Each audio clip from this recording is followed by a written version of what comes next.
Ladies and gentlemen, good day and welcome to IIFL Finance Limited Q3 FY2024 earnings conference call. As a reminder, all participant lines will be in the listen-only mode. There will be an opportunity for you to ask questions after the presentation concludes. Should you need assistance during the conference call, please signal an operator by pressing star, then 0 on your touchtone phone. Please note that this conference is being recorded. I now hand the conference over to Mr. Kapish Jain, CFO, IIFL Finance Limited. Thank you, and over to you, sir. Thank you very much. Good afternoon, everybody. It's a pleasure having all of you here and wishing all of you a very, very happy New Year. And on that note, I would like to just update you on for the quarter 3 of fiscal 24. For the quarter, IIFL Finance at a consolidated level reported a profit after tax before non-controlling interest, 545 crore, up 29% on a YOY basis, and up 4% on a quarter-on-quarter basis. We recorded pre-provision operating profit of 960 crore, up 28% YOY, and up 4% on a Q&Q basis. For the quarter, our consolidated loan AUM grew by 34% on a YOY basis and 6% on a quarter-on-quarter basis at to rupees 77,444 crore. If I further dissect the AUM, it's concentrated on our core products, which is driven by gold, home, microfinance, and the digital loan. There we grew by around 35% and 6% quarter-on-quarter to around 74,066. This segment now comprises 96% of our total AUM, and we also crossed a key milestone in our housing company of an AUM of around 25,000 crore for the firm. Our gross NPA is below the guidance that we gave of 2%. It stands at around 1.7, a shade lower than what we reported last time.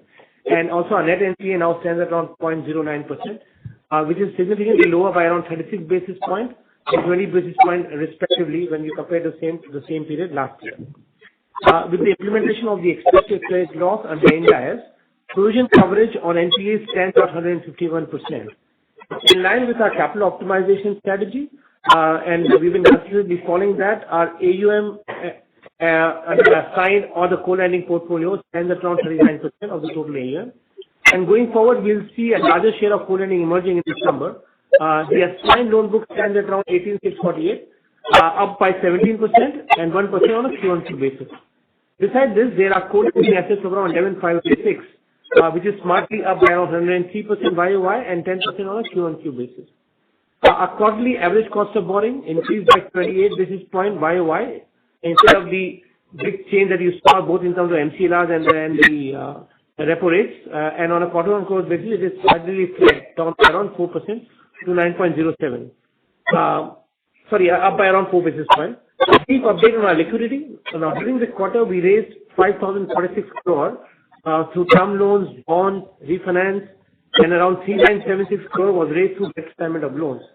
So the key highlights of the fundraise that we did in this quarter was around 7.5 billion JPY, which we raised from Mizuho Bank through the ECB route, and we also raised funds from the US from DFC for financing our affordable housing book. We also closed our first maiden public issue of NCDs in Samasta, which was subscribed by over 2 times. So our cash and cash equivalent and committed trade lines from banks and institutions aggregates around 10,081, which is adequate for us to meet not just our near-term liabilities, but also to fund our growth momentum coming for quarter 4 as well. We are positive on our ALM across every bucket and exceed the expectation of outflows around them. And we've also, our net gearing is also shade lower at around 3.3, which is in line with our capital optimization strategy. Our annualized ROE for the quarter stands at 19.7, while the ROA stood strong and stable at around 3.8. This all translates into a basic earning per share for the quarter at around 12.9 rupees, 29% YOY, and 6% on a quarter-on-quarter basis. From a capital position perspective, we are fairly well capitalized. Our capital adequacy stands at around 19.6 compared to the regulatory requirement of 15%, and for the housing finance company, it's around 45.8, and for Samasta, it is also at around 24.2%. Our CRAR is well above the threshold as I just mentioned, and which is well supported through the internal accruals and the off book as well. With this, I come to an end of the session, and now we open it for Q&A. And before that, I just hand it over to Nirmal. Thank you, Kapish. And I think I'll just take a couple of minutes on the macro strategy, and then we can have Q&A. So liquidity has been tight, and that has pushed up interest rates a little bit. But I think the good news is that inflation is stable, and interest rates seem to have peaked out, and from here, this will be trending down maybe the later part of the year, later part of this calendar year. And but on the economy, things are very good. The economy is growing very strongly, and with the political stability in sight for next 5 years, the flow of capital and the flow of money into equity is also very strong. So we see a state of IPOs, and the capital market is in a good shape. But at the same time, even the credit demand and the business activity in the MSME sector that we mostly cater to 3 different products is good. Affordable home loans and affordable housing growth has been slower in the last calendar year compared to, say, luxury homes, but it looks like that things this year should improve significantly. So the demand already is showing signs of picking up. Maybe with this, probably now I open the floor for Q&A, and we can take up more queries there. Thank you. Thank you very much, sir. We will now begin the question and answer session. Anyone who wishes to ask questions may please press star and 1 on the touchtone phone. If you wish to withdraw yourself from the question queue, you may press star and 2.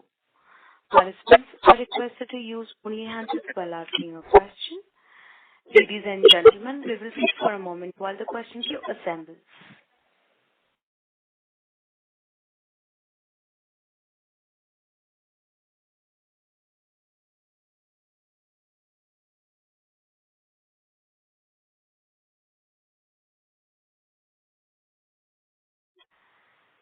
The first question is from the line of Mona Khan from Dollar Capital. Please go ahead. Yeah, hi sir. Good afternoon, and thanks for taking up my question. So, firstly, I just want to touch on the gold yield. We have seen a continuous rise in gold yield, especially over the last quarters. So, what is driving that, and do these yields include the entire AUM, or are calculated only on an on-book basis?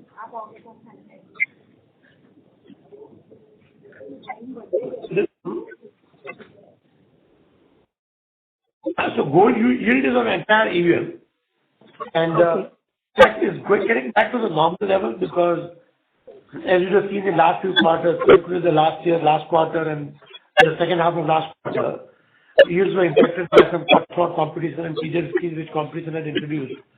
Also, our newer branches are in smaller locations, where we have a slightly, and I would say slightly, not very significantly, better yield or better ability to price ourselves. I think they're getting back to the normal levels, and the marginal rise is because of the base which was lower last year. Okay. So what is a little confusing is on one side you're seeing the average ticket size increasing, and on the other side, particularly when the ticket size is increasing, your yield should come down, but that's also increasing. So just wanted to understand that.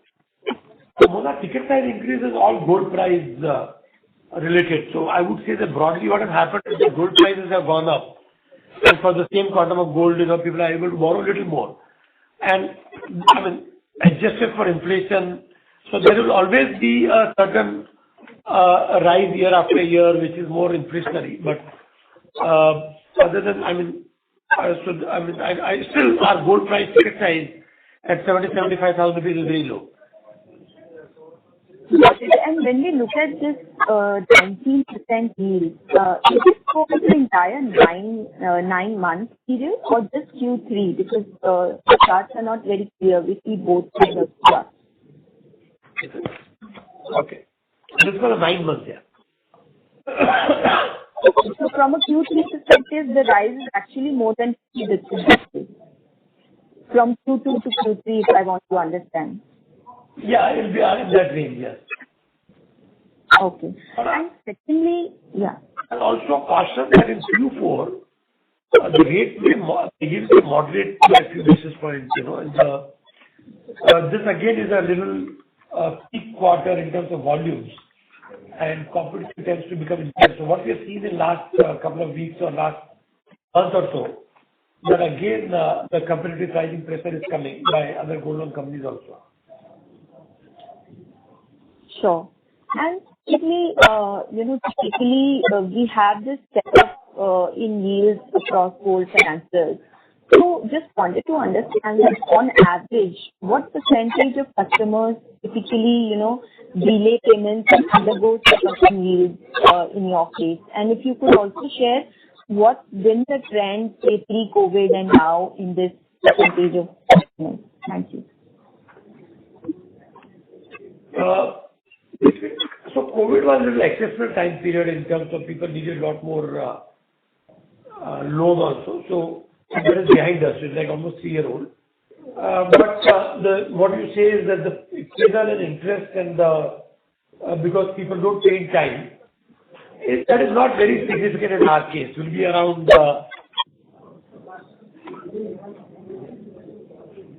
I think if you see our stage-wise breakup, so 1 to 30, 30 to 90 of gold loan is about 50% in total. So those are the customers where not all, but many of them probably there can be a increase in interest rate. So if you see our presentation slide 13, so you have a stage-wise breakup. In gold loan, you see that 85% of people are zero DPD; they are paying in time. So you won't have any increase in interest rate for them. In the beginning, again it depends, but in some cases, that 15% remaining you can take higher interest. Got it. So that's very useful. And just 15%, was it very different pre-COVID? Not through COVID, but just to understand pre-COVID? Again, it's a question of what kind of customers you target and what kind of products you have. So when many competitors were targeting cheaper product, then there was a tendency to increase the rate more aggressively and quicker. But when I think most industry players realize that it doesn't work and customers basically reject and they move away to the competition. So the industry practices are also getting aligned a little bit. I really don't have the numbers that what it was pre-COVID. It may be slightly higher, but not very different to my mind. Got it, sir. Thank you. I'll come back in the queue. Thank you. Thank you. The next question is from the line of Renish from ICICI. Please go ahead. Yeah, hi sir. Congrats on the set of numbers. So just 3 questions from my side. So one is, the entire noise about the unsecured loans, including, let's say, sourcing via digital or fintech partners. And given our digital loans are largely, sourced from digital parties, plus we do have some, I think, what percent exposure to personal loans. When in agriculture is incrementally, it's very volatile. So do you foresee, because of this, there can be moderation in our AUM growth, or you would like to reduce our growth in the near term? No, good question. And what we have done is, so we had a few partners, but now in last quarter itself, as soon as the RBI came up with this policy, we have scaled down those partners almost like kind of discontinued with many of them. So today our personal portfolio is around 30%. In last quarter it degrew, it did not grow actually, because whatever old loans are running down, because in the middle of the quarter we put brakes. So it will not have any impact on our AUM growth one. This 2% what you are seeing will also go down now because we are not doing incrementally personal. We may do very sporadic, very, very insignificant to our existing customers if need be. Like suppose I got a home loan customer, I got a customer with a good track record, but by and large this product is discontinued for us. So what you are seeing right now, the portfolio 2%, which will also go down. So a negligible impact of this on our AUM as well as yield or profitability. And on digital loans? I mean digital business loans? Yeah, so digital loans, we are focusing only on business loans. Also what we are doing is that we started supply chain financing. So there is a company in which our fintech fund is invested and taken a controlling stake, and they have the software and the relationship. So these are short duration loans, but with the dealer or with distributors or some of the companies like whether FMCG companies or automotive companies you can tie up. So the supply chain or the invoice discounting is 2 months, 3 months or less than 6 month product. Yield is lower, and that will basically fill the gap of whatever digital partner that we earlier had, and probably will also help us grow faster. But this will also have a moderating impact on the yield of digital loan. So you'll see that this quarter there's a bit of a fall because the short duration loans are at 11 to 13, 14%. They are in a way, if the anchor dealer is like quality AA or AAA, they are more like treasury, but so you can price them comparatively. So that is how the business model will evolve. Got it. So you don't foresee, even if let's say regulator tomorrow asks its partners to tighten the credit rules, we don't see any even growth. Our contribution of fintech partner is negligible, and we are also scaling it down. So our strategy and philosophy has always been that we want to do credit underwriting ourselves. So we really don't believe in FLDG model because you are giving FLDG only when you want your partner to take part of the risk, and that means that you are not doing the full underwriting or you don't have access to the entire data. So that is, we had to a limited extent this kind of partnership also, but that is not what we are encouraging, and we are discontinuing. Some of the times you can't discontinue overnight because some of the fintech partners are dependent, and you also have a earlier portfolio that you have to collect. But strategically, we are not into that business model. Got it. So for us, even if digital partnership becomes zero, it hardly impacts me. Got it. So just to summarize, we are just entering our model at least that's what regulation wants. I have 38,000 employees on the ground, so and almost 4,500 branches, including all the subsidiaries. So for us, we have invested so much in people in branches primarily because we want to source our own loans. Got it. It's very helpful, sir. Secondly, again, if you look at the stage-wise, product-wise breakup, surprisingly, our gap stage 1 is the lowest, I think 50%. So just wanted to understand, why is that, and structurally, this portfolio is actually to behave or there is some stability to it? No, actually, we have tightened our credit policies, and in some of the businesses like microfinance, we slowed down the growth, but we want to be a little more stricter on the credit underwriting standards. So I think that is what will be reflected in the state-wise loans. Sorry, sir. Actually, my question is for LAP portfolio. When I was okay. Yeah, at 82%. So basically, they are dealing with 17% 1% customers. So right. I just wanted to understand what is happening there. So because if you see our loan against property, it's a very small ticket loan against property. So loan against property is a product where you can have typically 50,000 to 50 crores, and still everything can be LAP and can be MSME. But our average ticket size of loan against property is about 7.9 lakh rupees, which is, you can imagine that less than 10 lakh rupees of property loan. And they're actually, this is a product where collection is also done physically.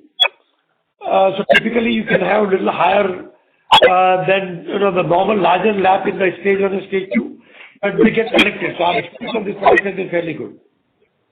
Got it.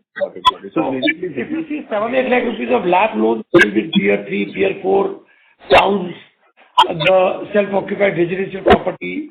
This is how incrementally we are doing this business. Got it. So do you see this proportion normalizing to 90% or this will continue to remain this way only? I think this will continue like this if you have to maintain the yield. Because see, if you see our LAP yield is around, there's always a compromise in yield. So we are getting 18% yield, around 18%.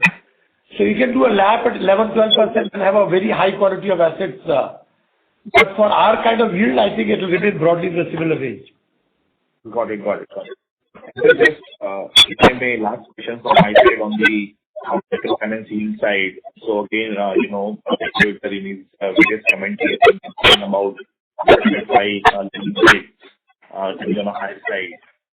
So any risk that you foresee? I mean, basically, MFI yield should come down or be able to sustain at current level? So maybe they will come down by around 50 basis points in next few quarters for us. As a suo moto, this thing. But what is happening in MFI, there are many small MFIs who are charging even 28% and more. And I think that should be there on the RBI's mind when they are talking about this, because for the cost structure that is there in MFI, even many banks and their subsidiaries charge interest rates similar to what we are charging. Yes. Got it. Okay, sir. Thank you very much. Still, I think we would like to say that the yield may come down by 50 basis points over next few quarters. Got it, sir.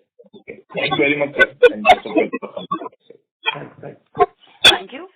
The next question is from the line of Shubhranshu Mishra from Phillip Capital. Please go ahead. Sure. Thanks. First question is on the housing loans. Given the fact that the CLSS is over, are we expecting any kind of a revamp or a relaunch of CLSS with a new name or another CLSS to the current budget? That's the first one. Has had an impact on supply of affordable housing. The second is on the gold loans. What's the top 50 branches contribute in terms of disbursement and top 100 branches? Understand the concentration there in terms of disbursement as well as area. Also, what sort of LTVs are we working with in gold loans in this quarter or in the last 2 quarters with the gold price going up? And my third question is around hopping on the digital loans. Given the fact that we are doing business loans, what sort of businesses do we select, or maybe what sort of businesses do we reject? And that would be the question. And if we reject, what would be the key reasons for rejection of those businesses? Thanks. So you are saying the businesses we reject for housing loan, you are saying? Yes. What sort of rejection parameters do we have for? Maybe I think I have Monu take the housing loan questions in a minute. But maybe Monu, just why don't you take the housing loan questions? Yes. Yeah. Hi, Shubhranshu. Yeah. So I think your first question was on CLSS. Will it be back or not? Right. So as per the initial application, it seems it should be there, but maybe in a new avatar. So we are all expecting that it should be part of the budget, effectively. Although as far as we are concerned, if you can see, our disbursements have been pretty stable and marginally growing as we have had the distribution in place. So I think, Shubhranshu, that was your question. Correct. Yeah. So was there any other follow-up question on HL? I think what business you reject? Do you see a supply side squeeze because of the lack of CLSS? Sorry? Do you see a supply side squeeze because of the lack of CLSS? Yes, for sure. Especially in the tier 1, we do see a lack of supply because of developers not coming out with new supply, and also the fact that the mid segment and the premium segment is doing exceptionally well. So yes, absolutely, there has been a constraint of supply in the metros and the tier 1s. No doubt about it. Understood. Yeah. Right. Coming back to your gold loan question, I don't have the data handy, but at least because we monitor all the branches, so I don't think there's any concentration as such. So even if you take top 50 or 100 branches in terms of, say, they have double the average AUM, I don't think it will be significantly more than that. If you are taking 100 branches or 50 branches, then it still will be less than 5% or 10% of our total portfolio for sure. So there is not much. Okay. To answer your question, is there a concentration in gold loan branches? It's not significant at all. Understood. That was helpful. And the part on LTV and because the gold loan price. Right. Now, LTV as of now is around 68-69% or so. Maybe 75% is a statutory thing, but our LTV would be around little less than 70% at this point in time. Which was last quarter would have been how much? Something similar, maybe 1% here and there, not significantly different. Understood. And my last question on business loans, what sort of businesses do you reject? What sort of businesses we reject for which product? Yeah, digital loans you said we largely do. Oh, yeah. So, okay, there is a whole lot of, so first of all, there are many PIN codes that we reject. And there are many businesses which are like mobile or, so I think there's a very long list, and also it varies from area to area. So every state probably might have a different rejected list also. But typically mobile phones, restaurants and these businesses we are more careful about. Also because we do smaller loans, so typically we don't have jewelers as our customer segment for business loans. So because our ticket size are smaller, so they are mostly grocery, textile and these kind of products. Understood. Is it a fair assessment that these would be largely traders and not manufacturers? Yes, I think largely shopkeepers and traders and very few manufacturers. There will be a few ancillary units. But bulk of it will be traders and shopkeepers. Understood. This is very helpful. I'll come back to you. Thank you. Thank you. The next question is from the line of Abhijit Tibrewal from Motilal Oswal. Please go ahead. Yeah, thank you. Good afternoon, everyone. The first one is on microfinance again. I've seen that you've calibrated your growth a little bit, given that we were already growing at a very, very strong clip. So, I mean, is this sequential decline in disbursements that we've seen in this quarter a conscious strategy, or how should we just look at? I think it's a conscious strategy to tighten the credit rules and the amount that we give. So last quarter, as you have noticed, that sequentially disbursements have fallen, but even after, so we have still grown by 10% on a quarter-over-quarter basis. So we'll maintain this pace actually, but this is conscious. It's very thought-through strategy. Okay. So where are we tightening things in microfinance? Because the ticket sizes are largely same. What customers we accept and what customers we reject is the key thing. So if suppose customer has 3 loans or 2 loans or 1 loan, and if the customer's bureau score now or 15 days or earlier before the settlement, so there's a whole lot of criteria that we put in place. Is Venkatesh you joined? Venkatesh? No, sorry, I'm microfinance. So I think the number of criteria that we are tight in Abhijit. Excuse me, sir, he's available. Yeah, from the bureau, so also microfinance customers have their bureau data. So I think the policies you can tighten at different levels. And in different states it works very differently.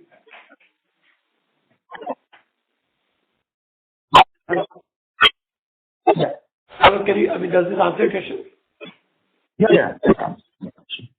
So the second question I had on digital loans, you said already that we have tightened standards, stopped working with few of the 50 partnerships that we have, including we are not doing personal loans now except as a cross-sell product to other product customers. But sir, will it be fair to say that the lending that we did in the past, let's say until March, basically where our onboarding ticket sizes used to be around 30,000, 40,000. From there, we are continuing to see flows, because if I look at it at the gross NPAs and digital loans on an absolute basis, it continues to inch up. And even if you look at the GNPA on a lag basis, 6 months or 1 year, it is only inching up in digital loans. Yeah, you are right actually. So those loans of a very small ticket size and some through some fintech partners. So, but typically those loans are a shorter duration. Yes, there is a flow from those loans. Okay. What is the tenure of the loans? By when can that pool of loans, 40,000 average ticket size pool, run down? So typically 6 months to 12 months, they run down very soon. If it would run down, but maybe another quarter or so. So I think it would have run down significantly. Got it. And maybe my last question here is on home loans from Monu sir. I just wanted to understand co-lending in home loans, both in terms of disbursements or as a percentage of the home loan AUM. and has been on a declining trend for the past few quarters. Is it being done intentionally, or are banks not too keen on co-lending home loans now? Yeah. Hi, Abhijit. How are you? So in this case, in home loans, as we saw that two things. One, we were sitting on pretty adequate capital, number one. Demand hasn't slowed down really. And also, we have this principal business criteria which has got checked in by NHB, which is that you have to have a minimum percentage of individual home loans on the loan book itself. So otherwise, so we are pretty much very well on this principal business criteria is just keeping us on track to how much we can put off book. So otherwise, no other reason for us to be very consistent, and we see this as a long-term strategy. Understood. This is useful. Just to add, what he is saying is that the HFC has three components: a very small component of construction finance, and LAP, and the home loans. So banks are very keen to do co-lending of home loans. If they don't do for other products, then the criteria applies for loans on my books, and there I have to maintain the home loan percentage to remain HFC. So that is one. But other than that, with 45-50% capital adequacy, there's no compulsion to do co-lending at aggressive pace. But we'll still continue to do that because we have a long-term relationship and it's a part of our long-term strategy. And there's no demand slowdown on Abhijit on the other side. Yeah. Okay. So just squeezing in one last question.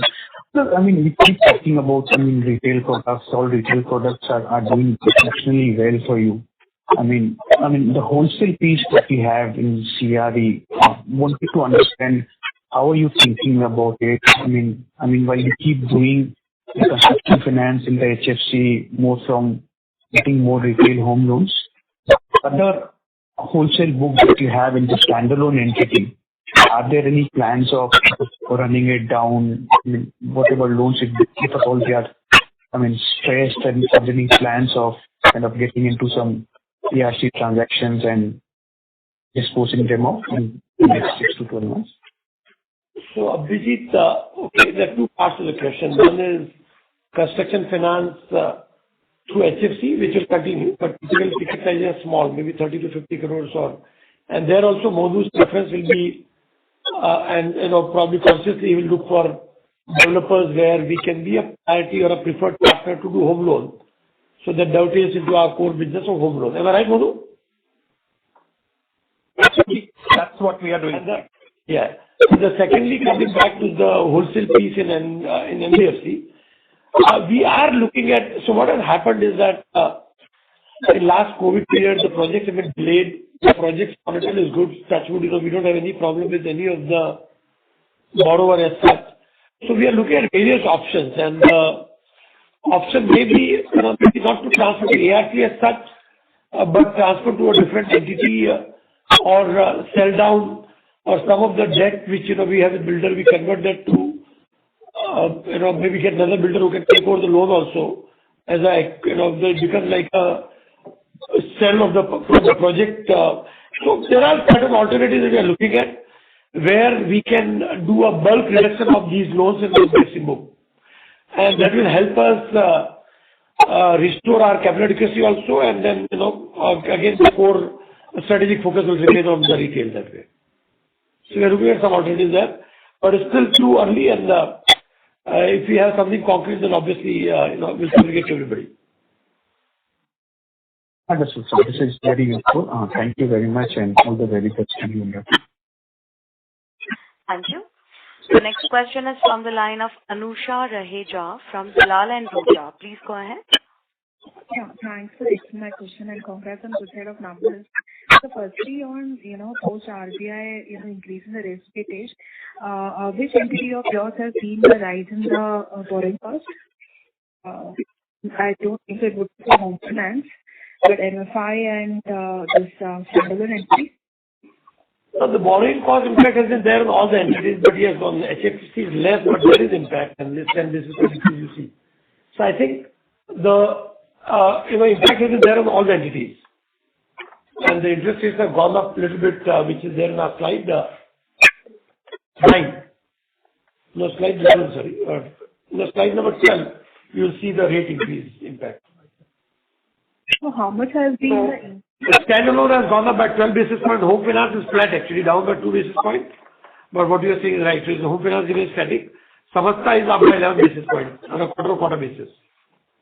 No, that would be the blended yields, but incremental rate at which you borrow, how much that has Almost up by 50 basis points. Up by 50 basis points across home finance and Home finance, how much is the impact on incremental? Any idea? It's hardly any because we have an NHB refinance, so incrementally it's just about 20 bits, 20 to 25 bits, that's it. Okay. So other businesses will be 20-25 basis points, or I think that will be the impact. Aggregate. Because, we also expanded our borrowing basket. We went and raised funds through ECB from Mizuho Bank, Japan. We were also leveraging the opportunity to raise funds through the shorter window, which was near zero, which is helping us in addressing the requirement, the increase that's coming on the bank borrowing, which again is around 25-30 basis points. So in all, the impact on the overall borrowing is ranging between 15-20 basis points. Okay. And so do we On the see incremental side, on the incremental side. Yeah. So do we see further rise, in the borrowing cost, or you expect that it will, remain at this rate? I think that now, this is my personal view, but nobody can have my view is that I think interest rates seem to have peaked out. So from here, they may remain at elevated level for some time, and may come down the later part of this calendar year, or from the later. But I think for the next few months they remain at this level, but they won't go up from here. So we got an outlook change last month from CRISIL. Even Samasta entity, I would like to highlight that we have got a rating of AA from India Rating, which will help in their ability to borrow from wider window as well, and the element of shorter opportunity that we have. All these will help us in keeping our cost of borrowing under tap from an incremental perspective as well. So CRISIL has upgraded our outlook to AA positive from AA stable. So that these things will also helping us to make sure that we can mitigate the damage of inflation increase in the system. And incrementally we should look at interest rates after a lag of maybe a quarter. And if I just observe on the asset side, I think largely whatever the increase that has happened on the borrowing cost, you have passed it on to the customers, right? So we have seen potential rise in the lending rate as well. So on a spread basis, I think we are up by around 10 basis point on sequential basis, right? So just one question there. I mean, how much you feel like customers will be, will be able to absorb it, and your growth will not be impacted? The current yields are fairly normal, so I think remain in this band, maybe 5-10 basis points up and down. They can go down by 10 basis points, go up by this thing. But I think what we are seeing right now is looks to be a stable scenario in terms of what customers can pay for the underwriting that we want to do. So broadly, too early to comment, like broader call, on the margins for the next 2 to 3 quarters, how do you see it? And we see stable margins, at these levels, Anusha. Okay. And in gold loans, the growth rate has been quite strong, at around 30% in MFI. Do you see that, this current rate to continue ahead as well without, diluting on the asset quality side? You are saying microfinance or gold loan? Both. Yeah, so I think this growth will continue. I mean, we don't see any, as the economy does well and things become better, then, this can become stronger. But, if you want to be, I don't see any challenge to continue this growth. Let me put it. Okay. And if I just look on, your asset quality, the stage 2 assets has increased to around 4.7%, or if I'm not wrong. So, is it more to do with the seasonal nature, of the book, or how is it? I mean, stage 3 is definitely come down from 1.8% to 1.7%. 4.2. So it's 4.2. So I think it's quarter. So it's not gone up. It's similar. Might have come down actually. Hello? Yeah. Just 4.2. 4.2% is our stage 2, as you see on slide 13. You're comparing with stage 1 or you're comparing with the last quarter? I'm comparing stage 2, this quarter versus last quarter. So, how is that? Last quarter was 4.4. Last quarter 4.4. This will become 4.2 this quarter. Okay. So very broadly, I mean, how has been the, asset quality performance across the segments? I mean, very good actually. So asset quality is improving, or we are able to maintain at a high level of quality. So stage 1, stage 2, I mean, 20 basis points here and there, but they are in the same range that we are comfortable with. Okay, sir. Thanks a lot. Thank you. Thank you. The next question is from the line of Devesh Kayal from Monarch AIF. Please go ahead. Mr. Kayal, I have unmuted your line. Kindly proceed. As the current participant is not answering, we'll move on to the next question, which is from the line of Sanket Chheda from DAM Capital. Please go ahead. Yeah. Hi, sir. Congrats on the numbers. My question was on credit cost. So far, the credit cost has been a little over 2%. It has been moderate in recent years. But as we move deeper into the normalized macro, do we expect to come down? No, I think, sir, we expect it to remain in similar range. I mean, unless some event happens that we are not, that we can't foresee at this point in time. So our credit cost on an annualized basis should be in this range only. 2% range. Around 2%, yeah. And sir, in last 2.5, 3 years, we have almost our housing branches, and also there's about 50% increase in the gold branches as well.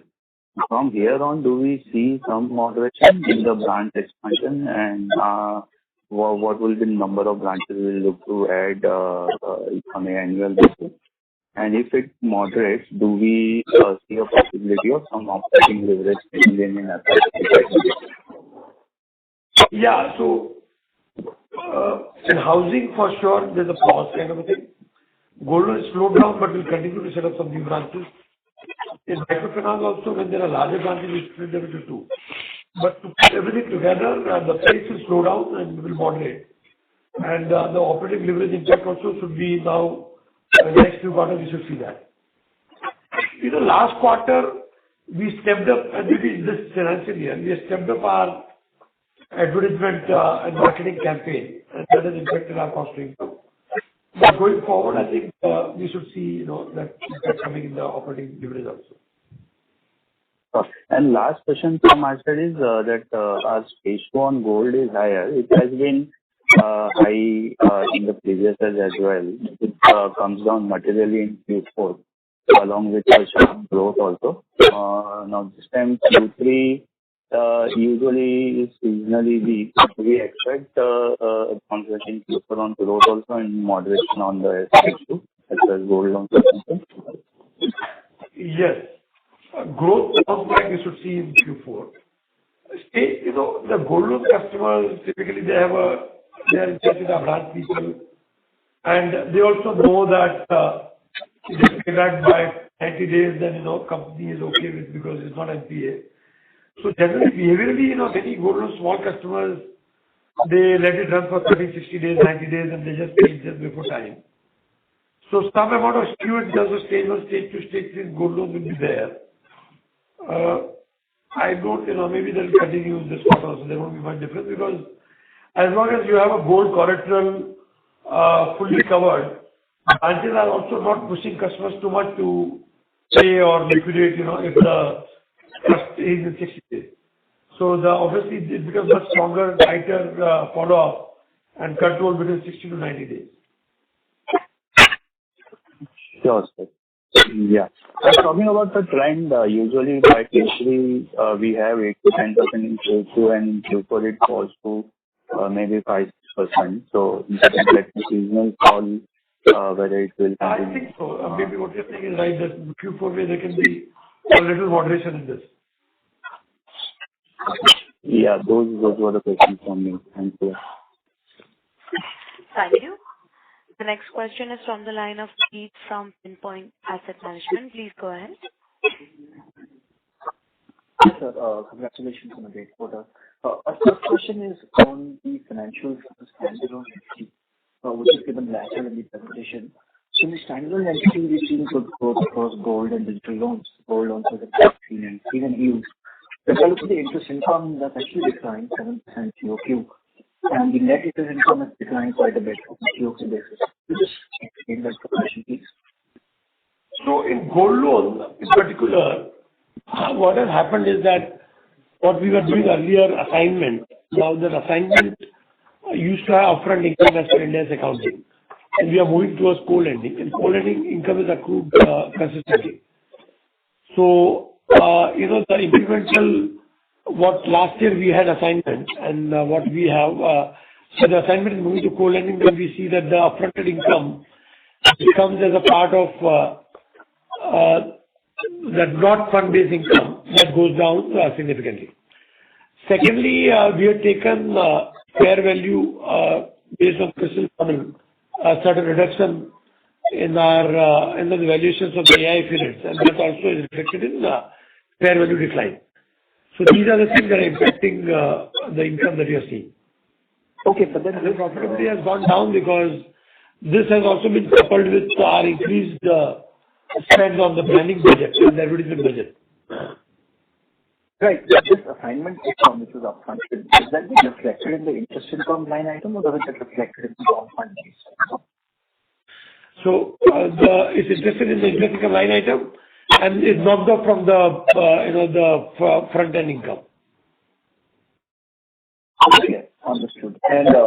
And more on a strategic level, what do you think behind going more towards co-lending? Do you think assignment and expect the reasons for it? Co-lending is a very stable model because if you do assignment, it's more transaction based. So you bundle assets every quarter, you go to the bank, they negotiate, they check the model, they get the rating done, and they do it. So I think it's simultaneous. So in a way, both banks and the partners are dependent on each other, and over a period of time, you have a stronger relationship.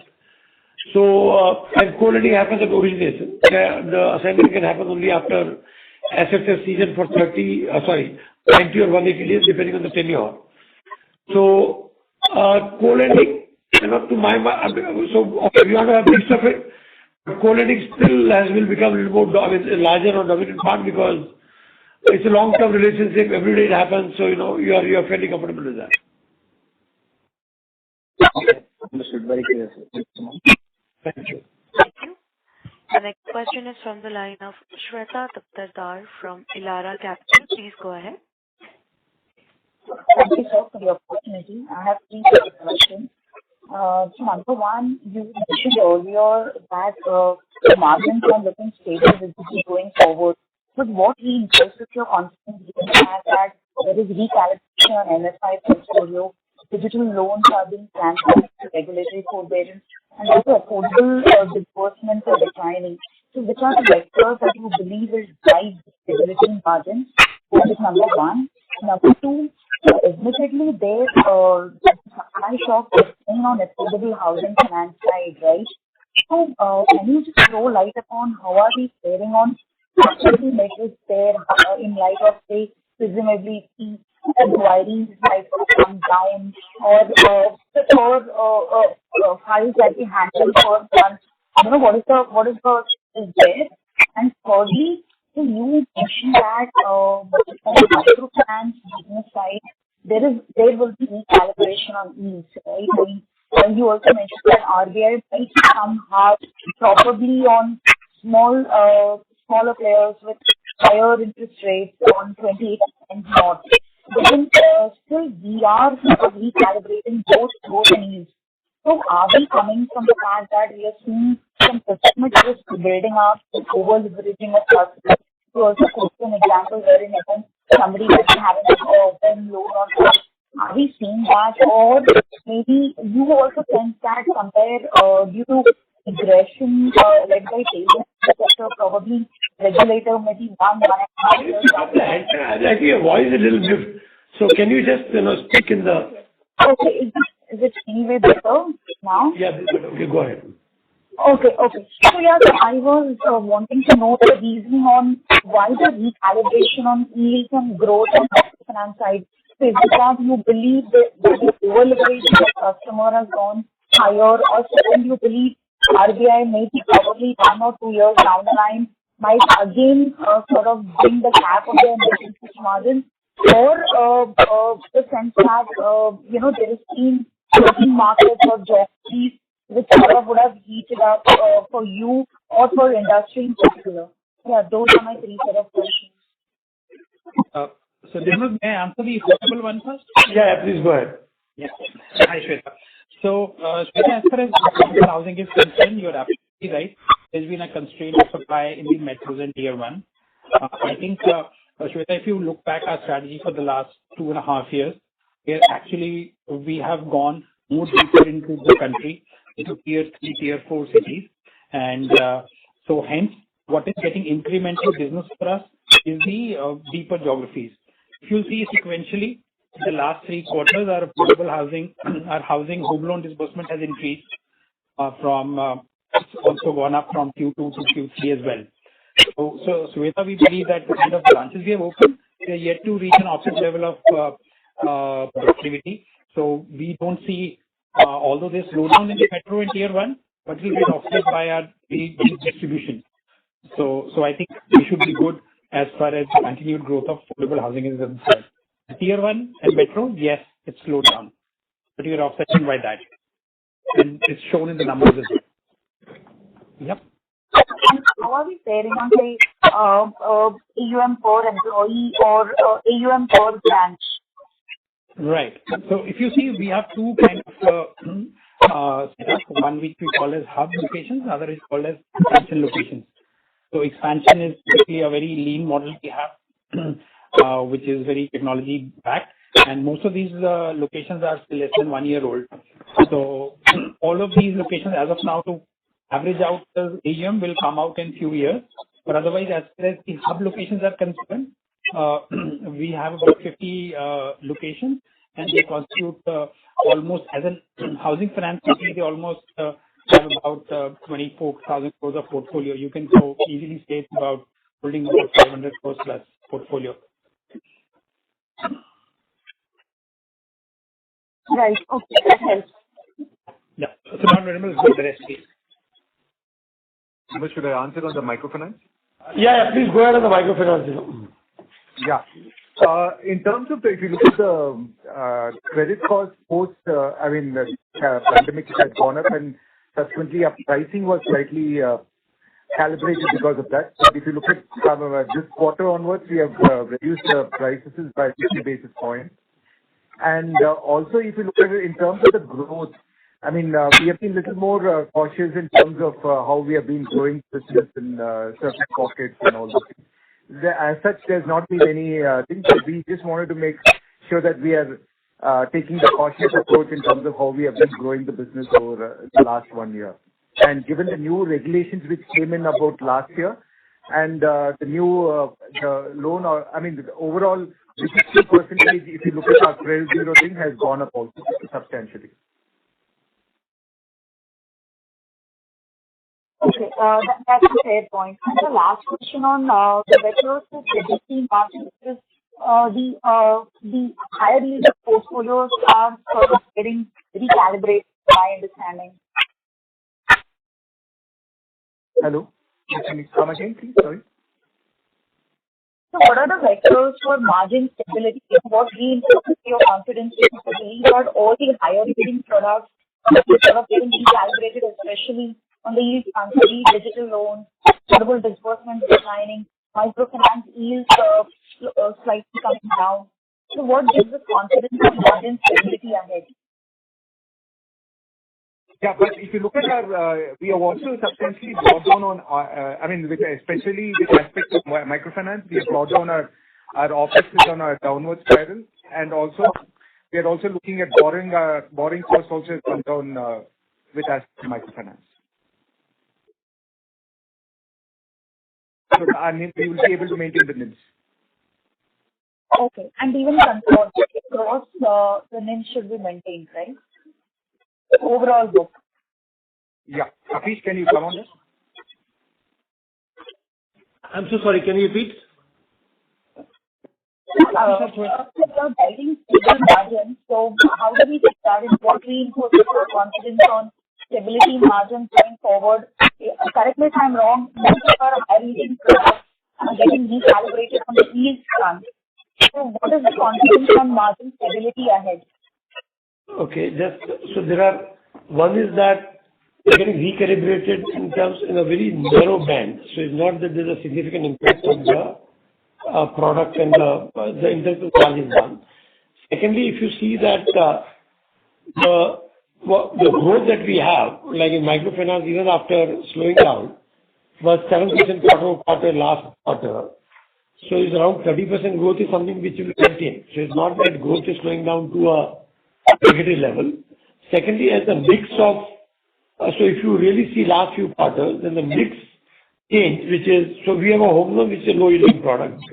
LAP can be relatively still, lesser as we go ahead in terms of, but the digital loan microfinance is a high yielding product. So they've been growing faster, but, instead of growing much faster, they continue to grow fast, but, at a pace which, we are comfortable. So if you work out the weightage average of everything, we don't see much impact on the margins, on the yield also. And as I said, that later part of the year, you'll see probably cost of funds also coming down in line with the systemic interest rates coming down, and that probably will give us more leeway to bring the rates down. But supposing, for argument's sake, even if you don't bring the rate down of gold loan or microfinance, then also I think we are not really violating, or we are really not on the, in terms of RBI or any other competitive pressure, in a situation where we have to do any radical reduction in our yield. Understood, sir. That helps. Thank you so much. Thank you. Thank you. Yeah, any other more questions you have? Yes, sir. We have few participants. Can we take them now? Yeah, please go ahead. Thank you. Take the next question from the line of Rajiv Mehta from Yes Securities. Please go ahead. Yeah, hi. Congratulations on good set of numbers. So I've got a few questions on gold loans and microfinance. On gold loans, if you can spell out what was the movement in overall tonnage, and also you can throw light on how is the average pledge per customer moving in the last 3-4 quarters? Average? Pledge per customer moving in the past 3-4 quarters.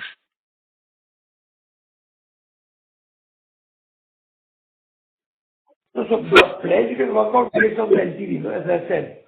I'm saying average tonnage per customer. Tonnage per customer, I think will be grams, so. Yeah, grams. Yeah. So average number. So the average ticket size 75,000 rupees, gold will be worth 1,10,000. So you can calculate, and that again changes based on the carat and the adjustment. So it will be few 20-30 grams or whatever. And then in terms of tonnage growth, I think we had about 2% tonnage growth last quarter-over-quarter. So the festival quarter, there are a lot of releases, but still we had a tonnage growth of around 2%. 2%. Here it's around 8.7%. Correct. And sir, what has been driving the improvement in gold loan yields? Because, we've been seeing a lot of competition having come in, and there was also competitive, reduction of rates 1.5-2 years back. And now the yield for us has been continuously improving. What is driving it? So one, Rajiv, so it's on the base, if you see last year or earlier, when there was a cutthroat competition, the yield had come down artificially, or not artificially, but maybe unsustainably low than what is the relative sustainable model which is out here. We are still very competitive vis-a-vis the yield of competitive players. And the newer branches which have been set up in smaller areas, then we are able to command a little better yield. So all these factors are combining to give us slightly more yield in the last quarter versus previous quarter, and the trend in last 3 quarters, if you see. Mm-hmm. So can you have the breakup of the gold loan book in terms of, say, ticket size below 1 lakh, 1 to 5 lakh, and more than 5 lakhs? That will be helpful to understand the profile and also the yield. Not much change in what we had last time. I think this question was asked earlier. Because of the millions of customers, it remains more or less similar. But the data will send it to you, Raju. I don't think I have it ready here with me. So if somebody can do this, I'll just let me check. Sure. If you know the next question, I'll come back to this. We have this. Sure, sir. I'll just move to microfinance. So microfinance, we have got 1 plus DPD of 3.7%. Which markets are, driving this slightly higher number? Yeah. If you look at certain markets like for us, maybe MP, Rajasthan, and Odisha are slightly on a higher side. And if you look at the older markets like Tamil Nadu, will be slightly on a higher side for us. Okay. And among the new borrowers being added in microfinance, where do we, come in terms of being, which number in terms of being the lender? Are we unique, or we also, take up a customer being a third or a fourth lender? Yeah. We are new to credit would be close to around 9%. New Samasta is close to around 40%. And we have close to, we don't go to the fourth lender at all.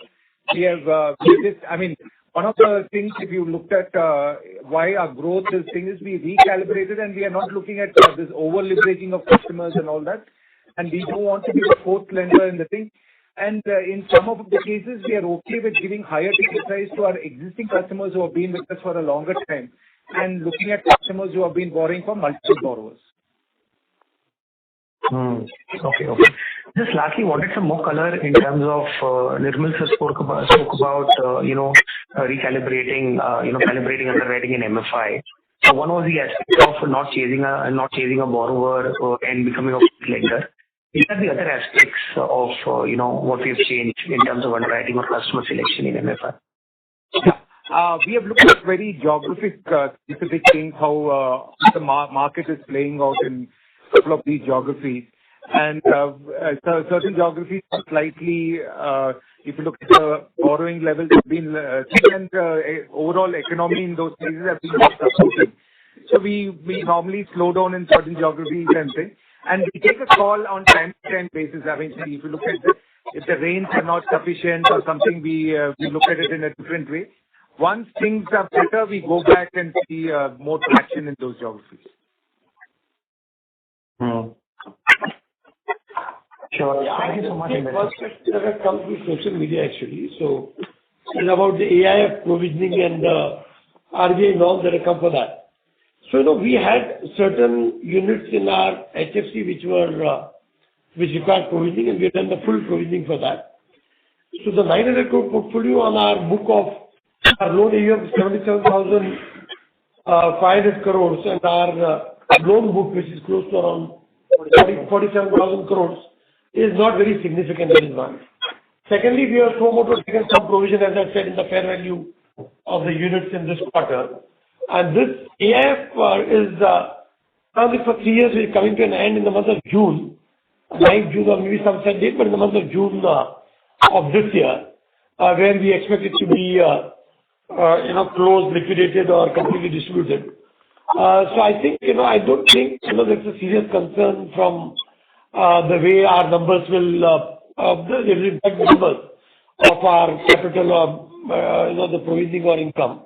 We've taken some provision, and if required more, we can take it, but it's just one more quarter, and after that we get liquidated. So anyway, we can go to the next question. I just thought that I'll take up this question because this has come through some social media. Yeah. Thank you. We'll take the next question from the line of Jigar Jani from BNK Securities. Please go ahead. Yeah, hi. Thanks, sir, for taking my question. Just wanted to understand, stage 1 provisioning is down sequentially from 1.9 to 1.5%. So have you revised the ECL model this quarter? No, sorry, what is 1.9, 1.5?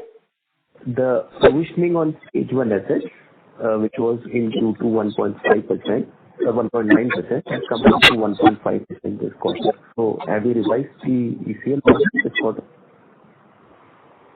No, it's 1.9% is this quarter, right? Okay. You're saying it's changed now?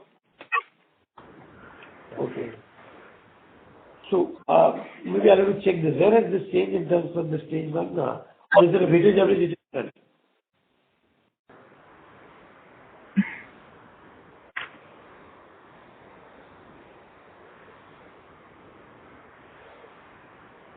Actually, in CRE portfolio, I think there is a revision from 10 to 8%, yeah. So that is changed the weighted average. Okay.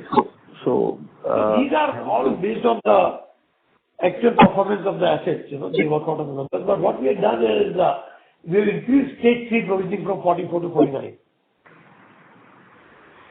okay, so Stage 4 was increased. so this is from some roll forward, or is it Based on like the actual performance of the asset. So, see, our overall provisioning would have gone down because stage 2 and stage 3 have increased more aggressively. So if you see stage 2 has increased from 7.6 to 8.2, and stage 3 has increased from 44.5 to 49.6. Okay. Understood. So based on the actual roll forward, they calculate these numbers. Okay, understood. And any update on or any timelines on the QIP? When can we expect some update on that? So we have taken approval for a year, which is now valid for another 10 months or so. We are not in a hurry to do this, but at appropriate time in market and every other conditions, are okay, we'll look at that. But it's not imminent. Okay, understood. Thank you so much. That's all the questions. Thank you. The next question is from the line of Abhijit Tibrewal from Motilal Oswal. Please go ahead. Yeah, thank you for allowing me a further question. So just one question on microfinance. If you look at the last quarters, the NPAs have been pretty much sticky at around the last 3 quarters. NPAs have been pretty much sticky at around 2.1%, just these 3 numbers. Despite we taking provisioning write-offs in the Samasta MFI.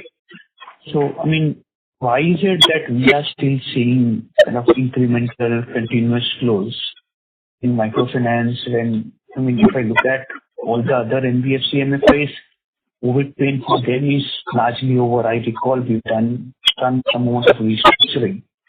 So, I mean, when can we really expect this number, the gross T3 number in microfinance to start trending down and credit costs in the microfinance business to start coming down?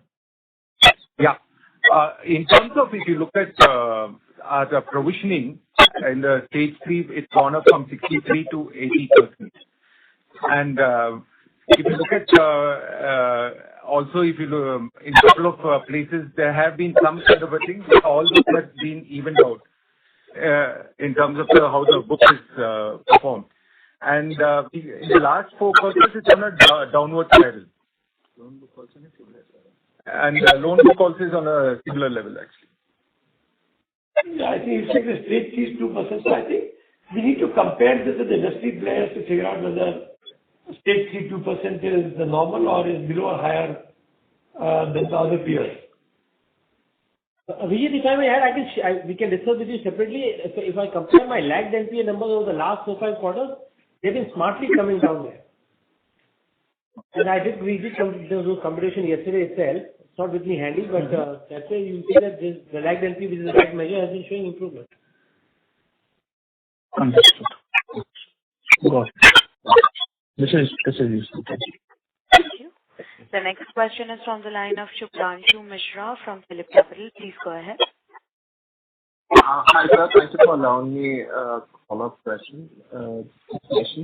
One is on the risk management. What is our collection infrastructure? How many people out of 38,000 will be deployed across businesses in collection? The first second clarification, did you mention that we do assignment of gold loans? So gold loans are bullet loans and the regulator doesn't allow payment of securitization transactions for gold loans. Sorry, you're saying, can you repeat please? I couldn't hear you. Right. Can you hear me now? Yeah. So the first question is on the collection infrastructure. How many people do we deploy in collections out of the 38,000 people across businesses, which is MFI, mortgages, digital loans, and other gold loans, so on and so forth? That's the first one. Second is, you mentioned that the assignment on gold loans, but the regulator mentions that we can't do securitization transactions on gold loans given the fact that they are bullet loans and not term loans. So if you can clarify on this that part. No, gold loan assignment transactions cannot be done with bullet. So gold loan, no, I don't. You are saying it's a bullet loan, so we don't do bullet loans for that. Okay, we do EMI gold loans. Okay, and if there may be a small portfolio of bullet loans that we don't assign. But our bullet loan portfolio is very, very negligible. In collection, so we have 125 people in our digital loan and lab. Modu, how many people are there in collection in home loan? There are more than 500 people in collections for HFC. More than 500 people, and gold loan primarily branches handle it, but there will be a small team to oversee. All put together, we'll have about 700, 800 people in collections. And then the agencies also to support in certain buckets as we require. How many agencies do we have across hard buckets? At local level, there will be multiple, but I don't know, how many agencies we deal with? So in HFC, we don't employ agencies. Really, we all do in-house. So we have different buckets of collection people. We don't employ agencies in HFC. Our agency requirement is visible, but still they're supported for a hard bucket or whatever. But there are few locally tied up. So I don't have that number, but they're not like very significant in our total contribution to collections of cost. Understood. And you mentioned that we largely do EMI gold loans in assignments. Is that it's not EMI? It will be monthly interest or a regular interest payment.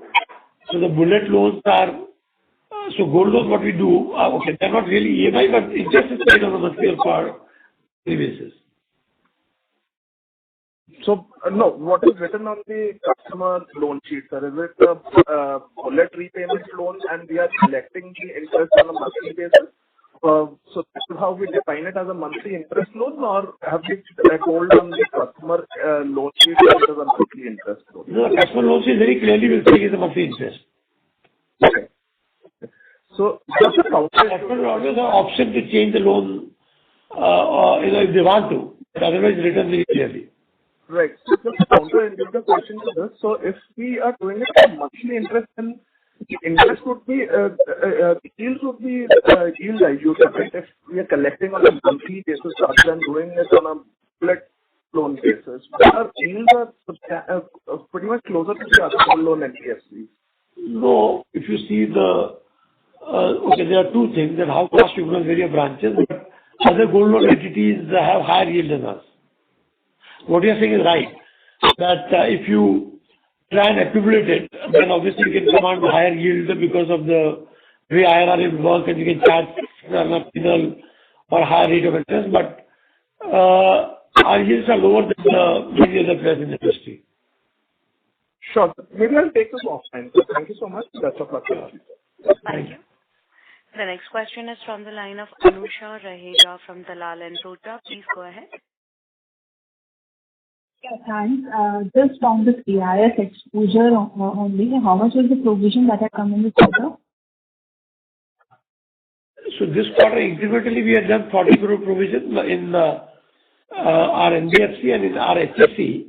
180 crore rupees is completely knocked off from the capital itself. So, we have made that is the provision.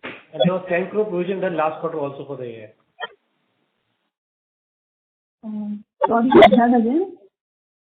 So about 180 crore we are knocked off from the capital itself. So obviously, it doesn't require any provision because we have not considered it in capital.